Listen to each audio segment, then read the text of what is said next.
In the spirit of reconciliation, AAANZ acknowledges the traditional custodians of country throughout Australia and their connections to land, sea, and community. We pay our respects to their elders, past, present, and emerging, and extend that respect to all Aboriginal and Torres Strait Islanders people today. I'm hosting this gathering next to Gilligalliambula, now known as Mount Walker, on Wiradjuri land, the people of the three rivers, the Macquarie, the Lachlan, and the Murrumbidgee rivers. And I wanted to tell you, next first Saturday, Lucy is going to be our speaker, and she's going to be talking about her peace building trip in July and August to the Middle East and Northern Europe, where she was presenting a paper as well on transformational creativism and abundancer's dream.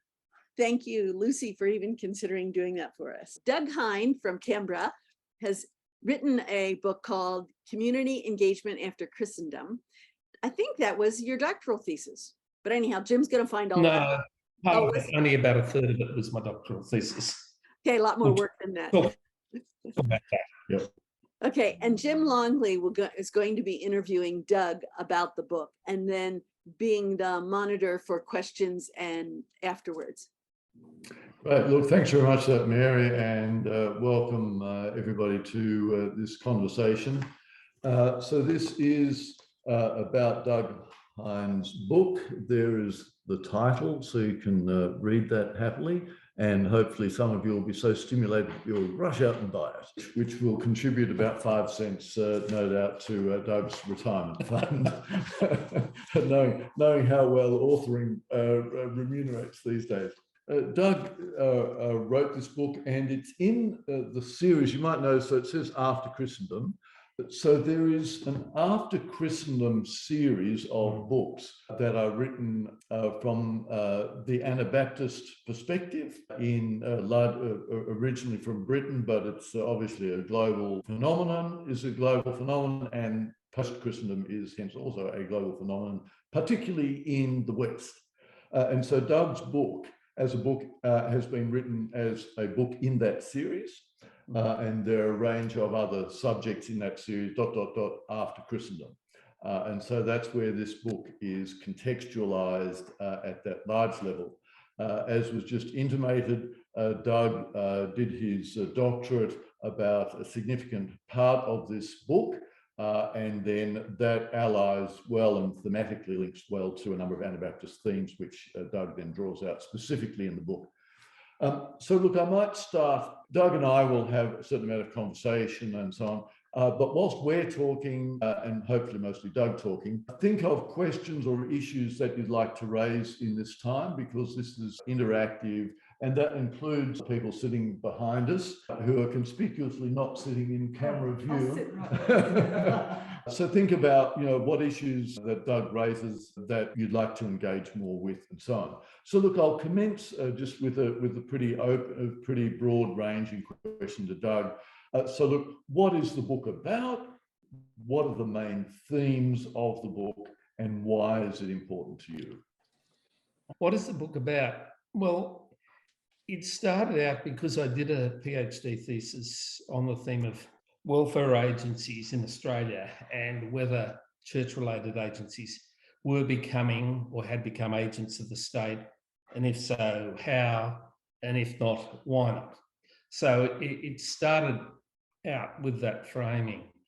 However, when I came to try and write a book off the thesis, that clearly wasn't going to work real well, because it strayed into theological territory from public policy, and the answer I got back was, well, interesting, but not in our space. And so I then had conversation with friends and thought, oh, there's some stuff here, what do I do with it that might be useful? And so I then got nudged into thinking, what are the underlying broader theological issues and issues for the church, particularly in Australia, but not just Australia, that I might be able to contribute to? So the book is about 3 different ways of thinking and reimagining how we engage in a time in which we're no longer so closely linked to the centres of power in Australia.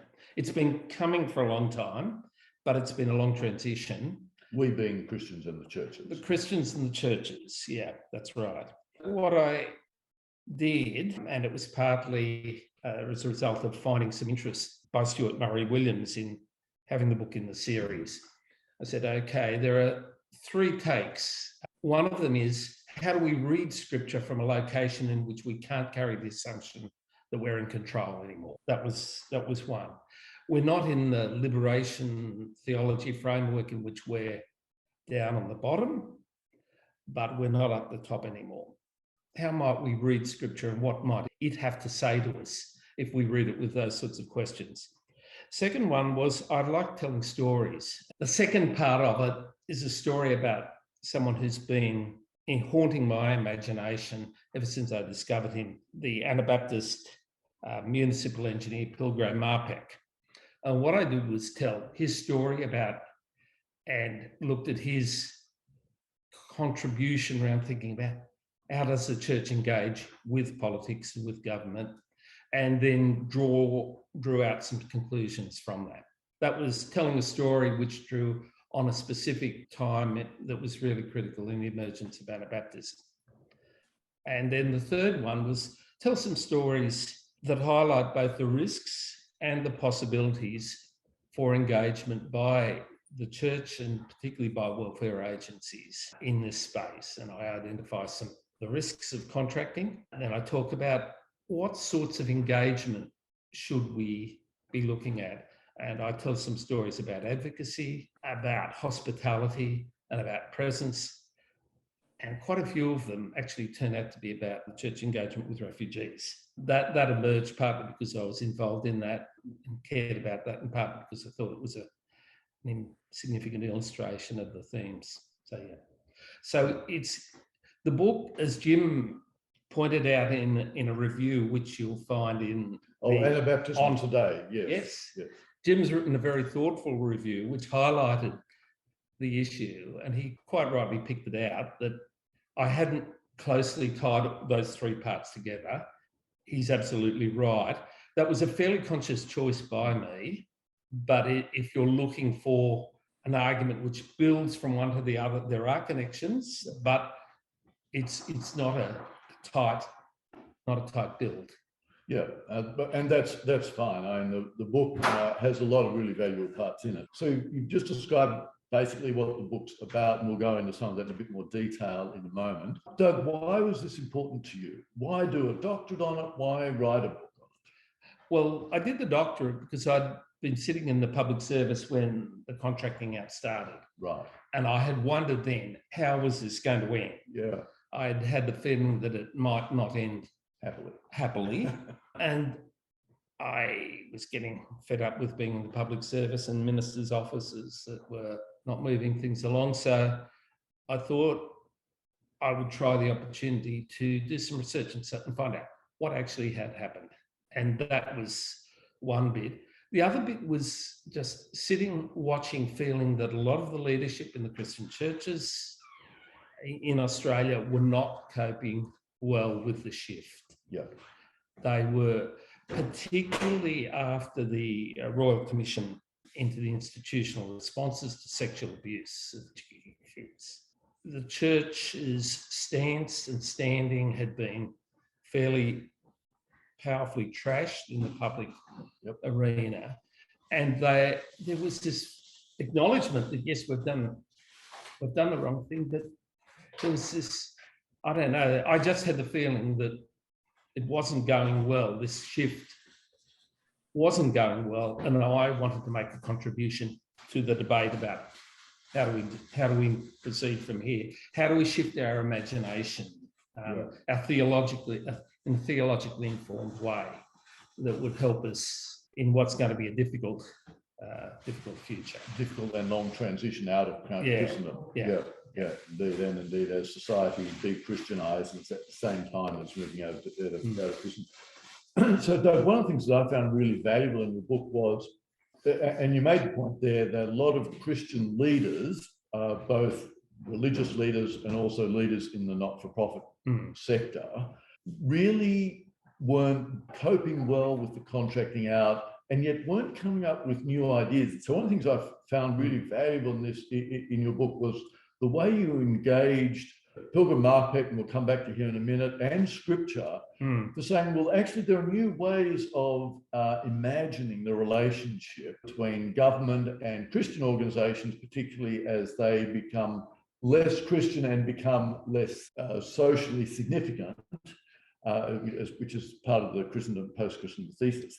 How did you come across that? And how did you engage with some of the new ideas that you're sort of coming across, both in Scripture and from some Anabaptist history, and particularly Pilgrim Marpeck?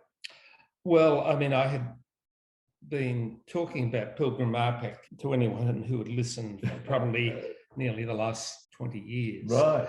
But I had also been reading, and there'd been some fantastic scholarship being done and coming out. Yeah. That was rolling out, and I was kept in touch with that. On Scripture, I had been teaching off and on as a sessional lecturer at St Mark's. So I'd been keeping up to date with some of the reading more generally on political theology, on people going back to reread Paul with fresh questions, for example. And so I thought there's something there to be said. So that was the part of the book which was really new, which I was writing from scratch, and which was both fascinating and enjoyable, but also a struggle. And I should say that I signed a contract for this book as the bushfires were starting, the hot summer of 2019, and I was getting underway with it through that and then through COVID. So it felt like, I don't know, just felt that everything was changing around us, and that while these things weren't directly connected to what I was doing, I just had the feeling that things were not going to be the same again. Yeah. And that going back to read Scripture, I read about how we read Scripture that way, a chapter on that. Then there's some from the Old Testament, reading from the Gospels. Yep. And then how the early church took up some of those themes and carried them forward. So look, that's where I was actually going to head to next. So the book's written in three parts. The first part is really re-looking at Scripture. And interesting and significant, I think, that one of the distinctives of Anabaptism is reading Scripture again. And that's in particular, that's about this idea that we need to read Scripture with a degree of provisionality. In other words, we always need to be open to God deepening our understanding of Scripture. And I thought that was really significant. Then you look particularly, and you look at Joseph, you look at Esther, and you look at Daniel as three characters in the Old Testament. And then you come to the New Testament, you look at the Gospel of Mark. And you made this sentence, this comment, which I thought was really, really interesting, that Mark's Gospel is highlighted, where, quote, Jesus simultaneously lives out a rejection of the politics of violence, the politics of withdrawal, and the politics of accommodation. And I thought that was really significant. So withdrawal, violence, and accommodation are all rejected by Jesus. And yet, if you look at our modern society, basically, they're the only three options that are ever presented. And as Christians, and particularly as Anabaptists, well, as Anabaptists, we reject the politics of violence. As Anabaptists, we should also be rejecting the politics of withdrawal, but that has typically been how people have perceived Anabaptists and how Anabaptists have acted, and also the politics of accommodation, which again is anathema. So interested in your thoughts about those three, and where else do you go if you can't go to those three? Well, you live in the tension. I mean, accommodation is the most difficult one, because once you engage, that's a risk you run. And so I really try and say, there are no easy ways forward. That what we have to do is to live with the risks and the tensions and that uneasy space between.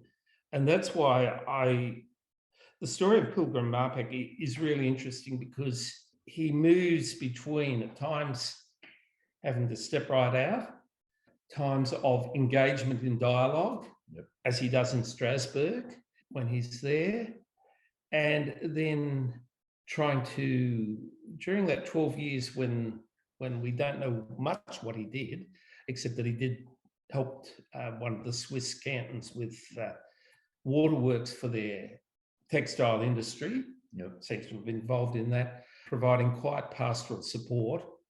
And then in Augsburg, he turns up there to basically help them with their waterworks, with the building of their waterworks. The engineering and building and so on. Follow. Yeah.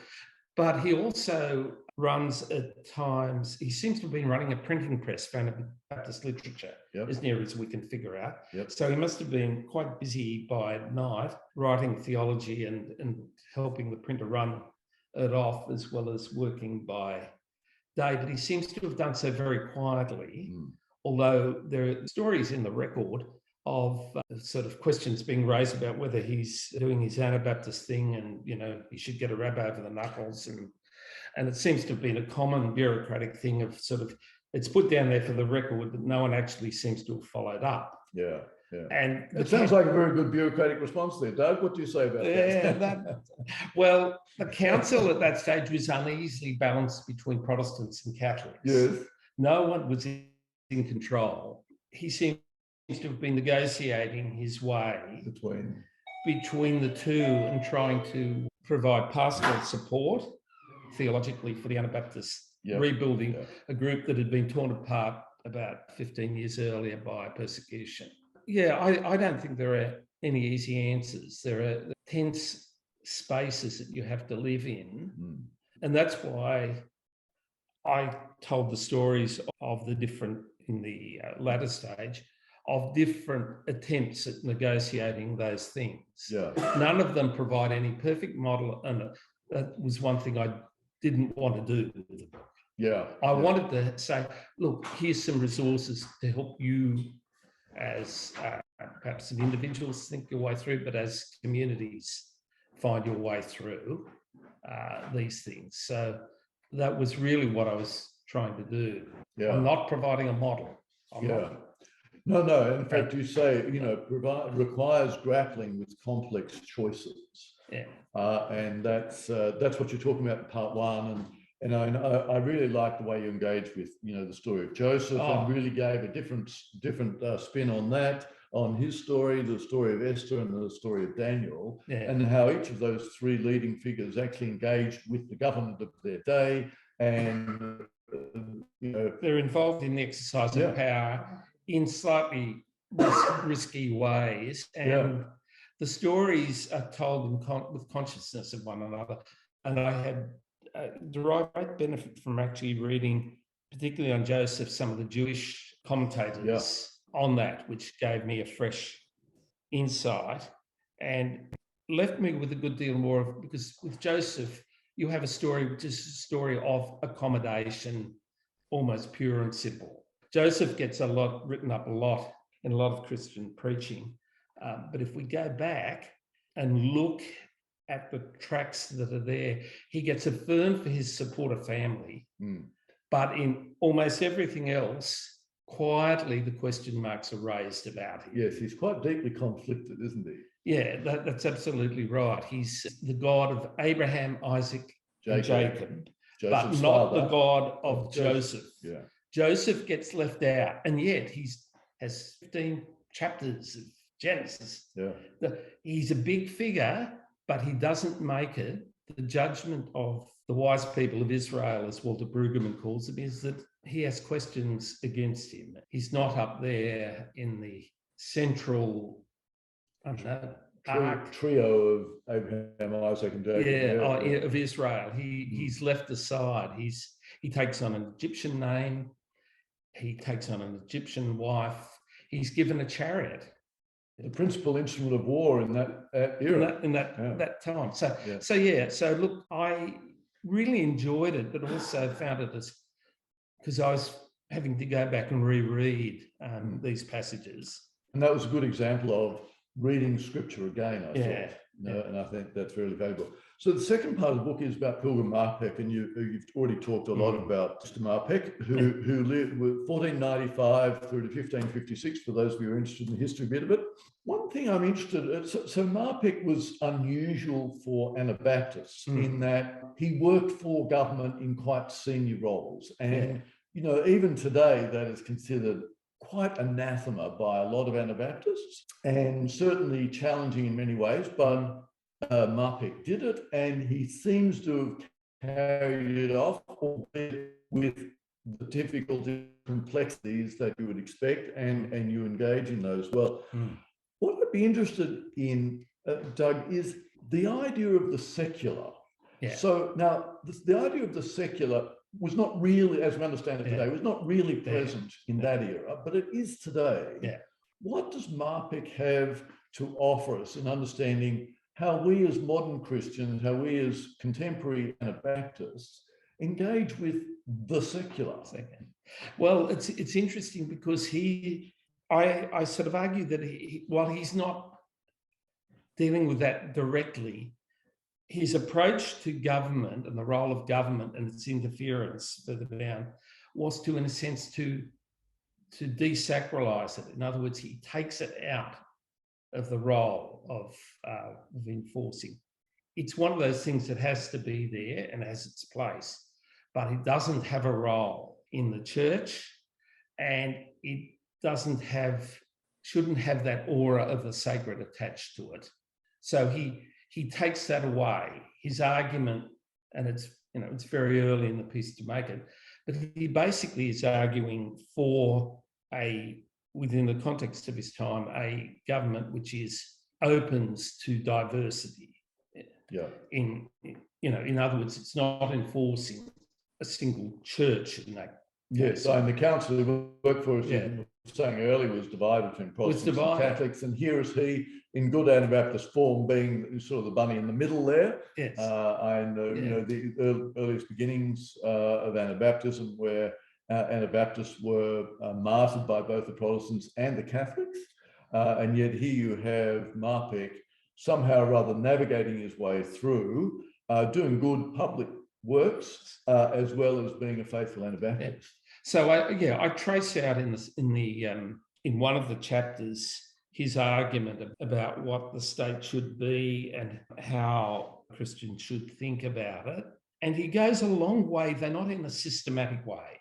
Yes, that's towards envisaging, we can work from it, and I argue in the following chapter, from it towards a secular, that is a probably better pluralist it would be better society. And so I say that in his argument, I mean, he's quite fun at times. At one point, he says, well, the argument is that if Christians don't do this work, the state, things are going to go to pieces. He said, don't worry about that. There'll always be plenty of people willing to jump in and exercise power and rule. So it's not necessarily the right people. I mean, there are some interesting observations that could have only been made by someone who'd been close to what it, because I mean, he started out, he was one of 5 mining magistrates in the Habsburg Empire, which meant that he ran the negotiations around the allocation of rights, the payment of funds back to government or the government, managing the mining, the guilds, which means overall responsibility for the welfare of the guilds and for the welfare. So he had that sort of responsibility. At that stage, he was in his late 20s, I think. At that, maybe very late 20s, early 30s. He was exercising that sort of responsibility. Young for such serious level responsibility. Although people, didn't necessarily live all that long, so they got to those positions. But they still didn't have more experience. So my argument is, and I trace it out, is that he is undercutting the character of government as being sacred. In other words. And so he does that. So he can envisage, I developed the argument anyway, that we can at least envisage the possibility from his argument of a pluralist that Anabaptists would probably want to endorse, a pluralist society in which the role of government is desacralised and in some sense limited. Yeah. Is essentially. So it's almost a forerunner, a harbinger of a modern view of government being limited in scope. Yeah. He hasn't got any grand plans for some new political structure as Calvin did. And that was picked up by the Scots and the Swiss in their own ways. So I think he's interesting. He didn't have any direct influence because for various reasons, he had some influence on the Swiss Anabaptists, but much of his work got lost. About a century later, it's hard to find traces of it, and it's only from the early 20th century that we uncover his traces and gradually rediscover and translate it and put this picture together. So you can't argue that he had any direct influence. What you can argue is that Anabaptist theology, at least in history, offers a possibility for this sort of development. That's it. That's the only case I'm making. And therefore it's a useful resource for thinking about. It's a good insight. It's in that sense surprising that it didn't lead to more, but it didn't. And those are. Other than, of course, in God's economy, it might have given someone an idea who gave an idea who actually ended up doing something. We just don't know what the linkage was. We that's absolutely right. But I'm just really making the case that for people arguing for the sources of a pluralist society, that while he didn't actually have that influence, you can find in his work the possibilities for that Christians may wish to take up. And find encouragement and stimulation in. Indeed. Well, look, we've covered a fairly broad range of issues and subjects there and so on. There's a lot more, of course, still in the book, and we will have prompted a few things. So, questions from our Zoomers or our physically present audience who are still hiding behind me, I notice. Welcome. Steve. Louise. Hi, I'm Jim. And Doug. So, questions, comments, thoughts, inspired utterances. Matt, you're moving your hand there. You've got the beard. Bruce, thank you. Your idea of accommodation sort of pricked my mind up, and in my head, I interpreted it from my own experience, and I could be off course, but I'm an ex-public servant also.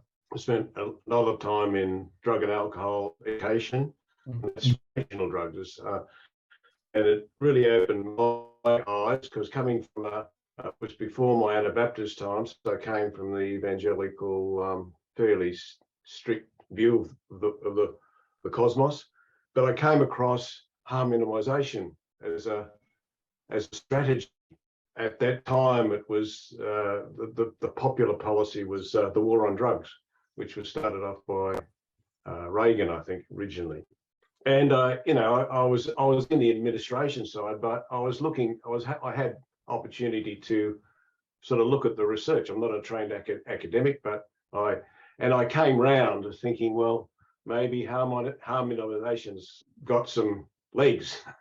And it was the time when Australia was hit by the AIDS situation back in the 1980s, and that really kicked a concept with Blewett, the health minister. He's really saved Australia from devastation and deaths, because they brought in needle and syringe exchange. They ultimately brought in the injecting room, and that's still recognised as saving thousands of lives, and Australia was leading the world at that stage.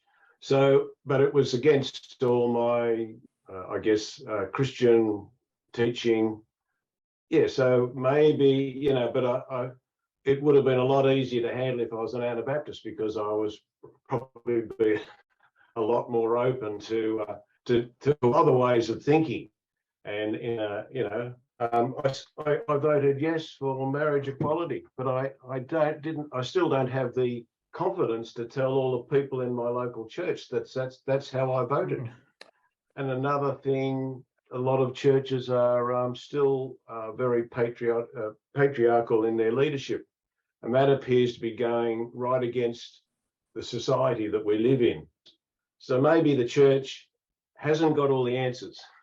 So thanks, Bruce. Doug, Yeah, I mean, what you're raising is the issue of providing space for conversations about issues, because it can be hard to say, am I responding to this simply because of social pressures, or on the other hand, am I in the broader society, or am I resisting this simply because that's what the general social pressure in the Christian community that I'm part of? And so I think the things about that I think should be there in our tradition is the providing a space for reflective, prayerful, patient conversations to untangle the various pressures that are coming from within society, from within our Christian community. And I think that those processes are really, really important in helping us to make sense and find our way forward.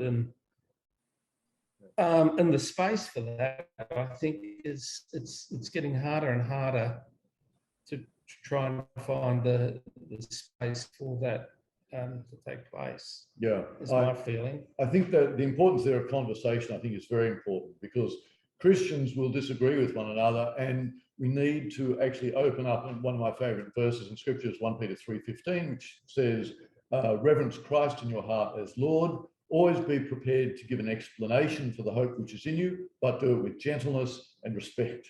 And we as Christians and as followers of Jesus and as Anabaptists, we need, I think, to do that much more, both within and with other Christians, and also with our broader community. Other questions, comments, thoughts from the Zoomers? Or Matt, so can be seen. Okay.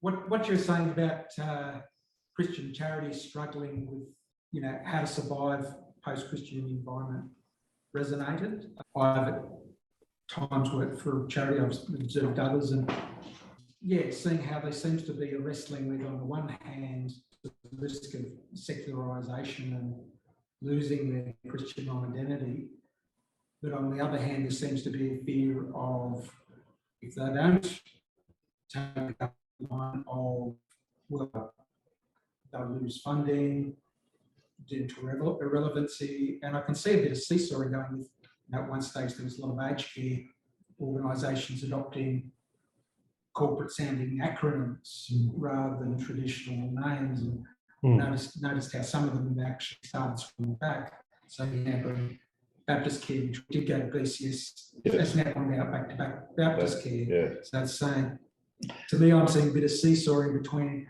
how do we wrestle with these different issues. And that's a good question. Well, I think I mean, I pick the people I talked to from the agencies I talked to.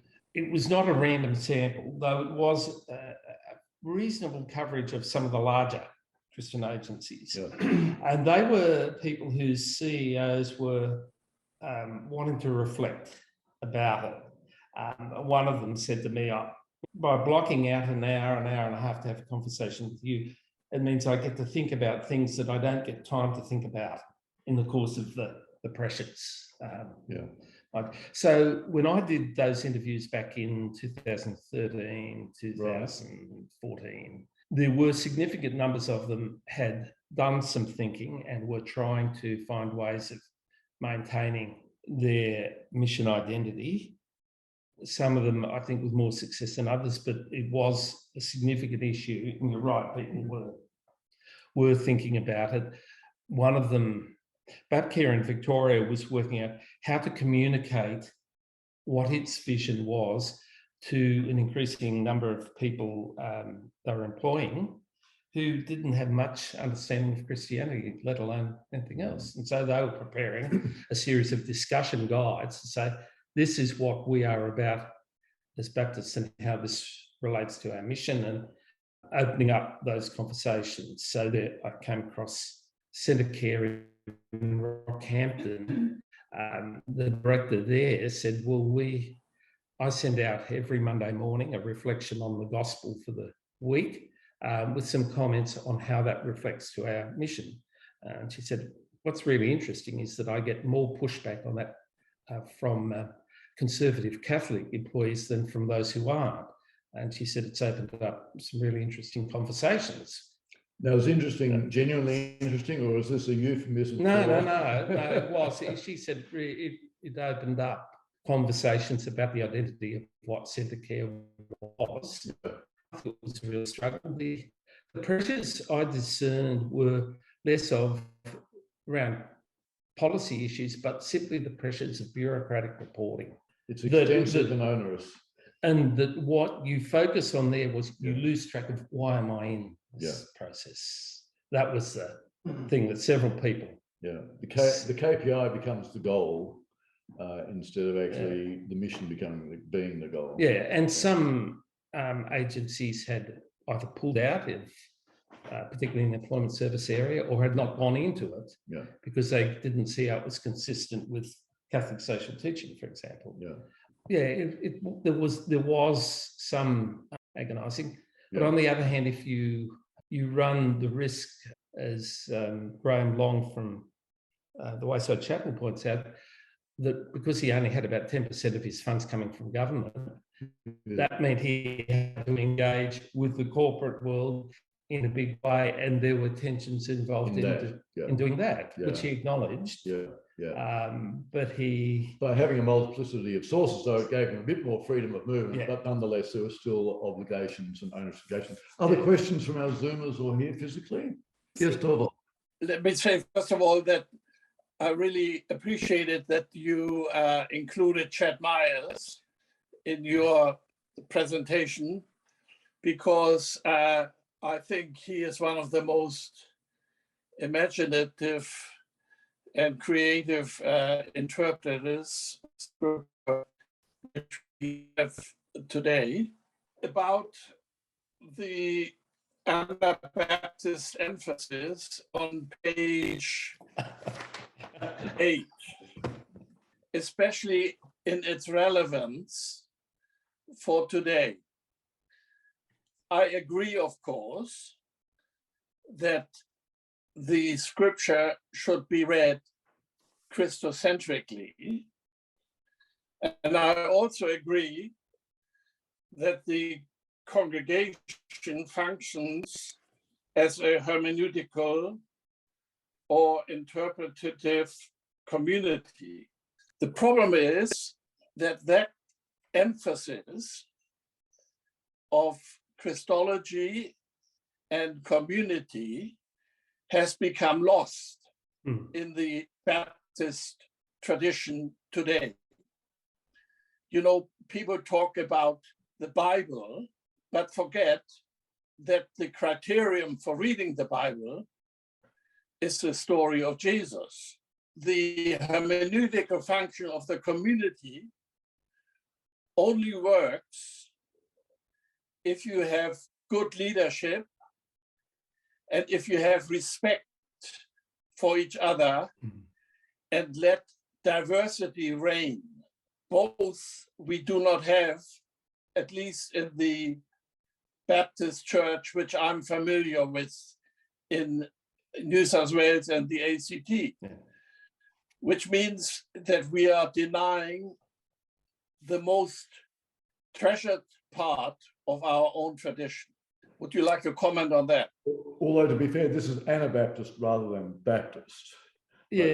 But I mean, I agree with that. I think we have lost that, and certainly I think you're right. The Baptist community is struggling to work out whether it wishes to retain that linkage to its founding impulse at the moment, and that's a big issue that's there. I'm glad you picked up Chad Myers, and because I knew I had met and engaged with Chad several times over the years. because I mean, there were a number of other people I could have picked up. I also gave a nod to the influence on me of the civil rights movement and Fannie Lou Hamer as an interpreter, not in an academic sense, but in a practical sense, of a woman who preached, who brought the gospel and the story of Israel and the liberation experience into the reality of the struggle of the Black church in the mid-60s. And she was one of those people who brought those two together in a very profound and powerful way, and a way that disturbed some of the more not conservative, but fearful church leaders in the congregation she visited. There's a wonderful story of her being. She came in and she was invited up, I think with a good deal of trepidation, by the minister, and she launched into a powerful sermon which read the signs of the times against the story of Israel and the call to freedom. And sorry, I had great joy in tapping back into those traditions, those readers of scripture, as you say, and hopefully we could find ways of getting people to take the time to step back and reflect on what was important in the traditions that empowered the churches. Lucy, Could I make another comment? Just briefly, Torvald, so Lucy can come on. Yeah. I was just wondering whether you could reflect on who is doing what you're on about today. I'm thinking of people like Tim Costello in the Protestant, Frank Brennan in the Catholics, Louise O'Donoghue in her work in ATSIC and as an Aboriginal leader. Do these people kind of do today what you're talking about? I'm thinking more recently of people like Matt Anslow, who led the Love Makes a Way initiative, which you referenced in your book. Whose story I briefly tell in the book. There are, I think, a number of people in that younger generation who are not as visible, who are doing that sort of thing. And part of what I wanted to do is try and encourage and nurture that younger generation, if I can, in their reading and living of scripture. Yeah, great. Thanks for that. Lucy. Yeah, thanks very much. I'm really enjoying this conversation. I'll try to be brief. I know we haven't got much time left because you want to finish early. First of all, I love the comment about that Doug made about a shift in imagination in a theologically informed way. Because I think that's something that we've just mentioned about releasing or encouraging, supporting, releasing a younger generation into, all the nuances of this kind of deinstitutionalized kind of work, I guess you'd say. And then Jim, you said about the world de-Christianizing, and particularly in the Western context. And of course, that impacts on all the non-Western contexts that have been colonized and have operated, Western style systems. And that is also, being dismantled, I guess, in the post-Christendom era.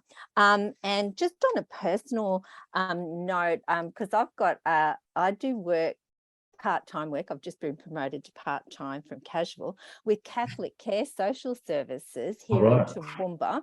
And of course, that rebranded from Centre Care several years ago.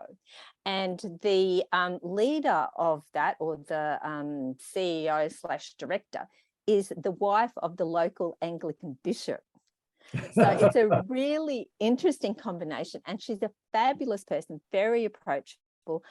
I've had personal conversations with her. I told her about the Anabaptist approach to things, and she's very supportive of the trip that I did, which I'll talk about next month. But it's just that I've noticed in the scape here in Toowoomba, the Christian scape, as I call it, that the Christian churches that are doing, in a sense, engagement with the community kind of work, whether they're Pentecostal churches or otherwise, if they're doing, sort of frontline, helping the homeless and all that kind of stuff, they tend to do it in a very institutionalized way. And there seems to be, a reliance on the government social services, because there's a fear, with all the training that you have to have on, child protection, personal safety, all those kinds of things, that there's almost like this. We've seen the perspex walls go up in hospitals and doctors' surgeries, and even working at Catholic Care where I do, we don't have that perspex wall between the deliverers of the services and that, whether they have a Christian ethos or not. But there is this barrier, and I see that as a spiritual kind of in a sense as well. So there's a lot of kind of like fear and, the systems built in for self-protection, whereas I think a lot of the early church and possibly, in the Anabaptist sphere, there was more that community sense and that helping of each other without all those kinds of institutionalized barriers that we have now. So I don't know if there's anything that I said that made much sense, or whether Doug might like to just respond, I guess, before we wind up. Well, I think there's issues about the language we use, and Graham Long at the launch of my book in Canberra made that point about how do we speak with the people with whom we're engaging? How do we speak of them? So there's an issue there of language. I understand, there are real issues and concerns for safety, which are validly grounded in terms of what we have found about the failure of institutions in recent years. That is just, and then what has been even worse was the covering up of that, particularly by the churches who should have been held themselves to a higher standard. But I won't go there, because that, though, was one of the things which was behind me when I wrote the book, was the pain of what had happened as I listened to the news reports of the Royal Commission, and thinking, how are we going to speak of Jesus again when that's what people the institutions, so I'm torn with that, because there are very good reasons why we've had to go down a particular path, and again, don't know that I've a lot of wisdom to offer on that, except that I did at the end, I stopped with an epilogue, and I return to the Beatitudes and say, is there anything we need to hear there for our institutions, for our communal engagement? And there wasn't a lot to guide me. There was some. Dave Andrews was helpful. Chris Marshall from New Zealand was also helpful in provoking me. So I offered that there as a sort of a closing thought, to turn again to reread some of Scripture with a fresh set of questions, not just what does this say to me as an individual, but what does this have to say to us in our and thinking about institutional life. And again, it's no more than a sketch, and I hope that people with greater wisdom than I might take that up. But so, well, look, thank you for that, Doug. We've probably just got time for one brief question or comment from a Zoomer. We here, who are physically here, we have Doug in our clutches for a bit longer, so we can go further anyway. But Austin, Emma, Ed, Shamayan, any last comments, questions briefly? Emma. Thank you. I am also very happy to hear all of you. It's a very blessing for me, and the conversation is so much great. Just we facing some problems in Pakistan, but now the situation is now better because of the flood. Okay, thank you for that, Shamayan. Emma, you're going to make... Yeah, just I have a request. If you want to do working for Pakistan, so please arrange a meeting for the Pakistani peoples, and we want to service for analyze in Pakistan. Sorry, we had difficulty with that. Yeah. I mean, I was speaking particularly to countries like Australia, New Zealand, the United Kingdom, countries like that. I did note that for Christians, particularly in places like China, I had in mind particularly, who are having to grapple with how they engage a hostile government. I just note that I really wasn't able to address those questions at this time, though they're important. So, yeah. Yeah. So please remember us in your prayers, and just I want to participate with you and working with you. Thank you. Thank you. Thank you. Yeah. Thank you. Emma. Just a quick question. So thank you for that. When you talk about Jesus simultaneously living out of rejecting the politics of withdrawal, violence, and accommodation, I suppose my mind then went, well, so how would you describe, if it's not those things, how would you describe? And I was kind of going politics of transformation, yes. Politics of active nonviolent engagement. And I just wanted to hear from you, like you told us what it wasn't, how, in one or two words, how would you say what it was? What was the politics? I think some of it was confrontation. Yeah. But it was a confrontation which asked questions. And it was non-violent confrontation. It was... Yes. So it was, yes, transformation. He was seeking transformation.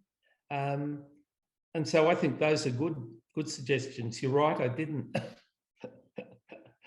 And perhaps if I were to write that chapter again, I would say some more things about that.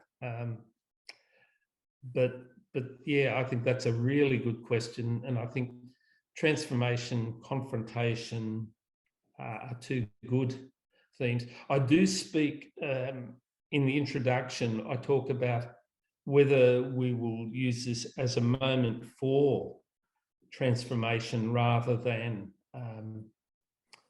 fearful withdrawal. And I think that's important. Yeah. In partial response to that, Emma, and also as a way of closing this time before handing back to Mary. So I make in the review I wrote for Anabaptism Today, which is the British Anabaptist journal, I say that Doug helpfully summarizes some of that essence of the book overall in that final chapter called Lingering with the Beatitude, where he writes, and I quote, "Following Jesus through community engagement in the forms of advocacy, hospitality, and presence with those who are on the margins is the path in front of us as we transition beyond Christendom," unquote. So I thought that was a really lovely encapsulation of that, Doug, and thank you very much for writing this book. And I'll now hand over back to Mary. I want to thank everyone for being a part of it.